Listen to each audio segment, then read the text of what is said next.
About Central still to come later in the show, but boy, there's been some scuttle about Zach Lomax leading into that match, that he has a standout performance. Not happy being there, not happy being on the wing. Where's the situation at the moment? Well, in the off-season, there's a lot of talk about Zach Lomax being potentially a fullback, even a 5'8", centre, and he ends up, I guess, in the less prestigious position on the wing.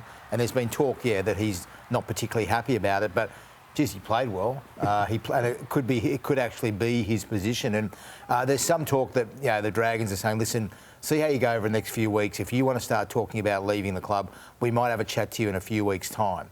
So You reckon they've said that? Yeah. Oh, that's what the word is. Yeah. Look, I can see him playing fullback. I think he could. But he won't be leaving this year. No, I wouldn't let him go either. Yeah. I could see him playing fullback. I reckon he could be a good fullback. But Sloane played great on the weekend. But I like him on the wing. You got to remember, wingers these days do more than centres. Yeah. Look at Ty, the impact he has on that Penrith side in New South Wales. He's fantastic. And Lomax is a big, strong bloke. He can get the set started for them. He's an aerial target for the. He's a kick target in attack. Everything you're saying is right, but obviously to some degree, he's got an ego.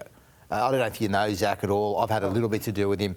He's a different sort of guy. I'm not saying he's a bad guy. He's just a different sort of guy to your average Joe. And maybe it's important to him to feel loved and important, and maybe the way he feels it is through the position he might be given on the field. Gus, how would you be managing this one if Zach Lomax was at your club?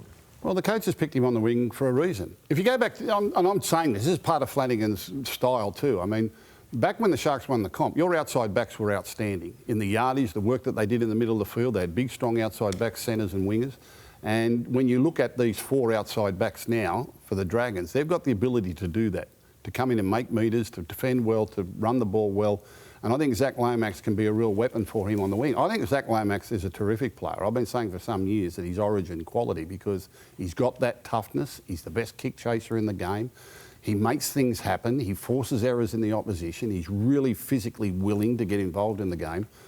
And that's what modern-day wingers do.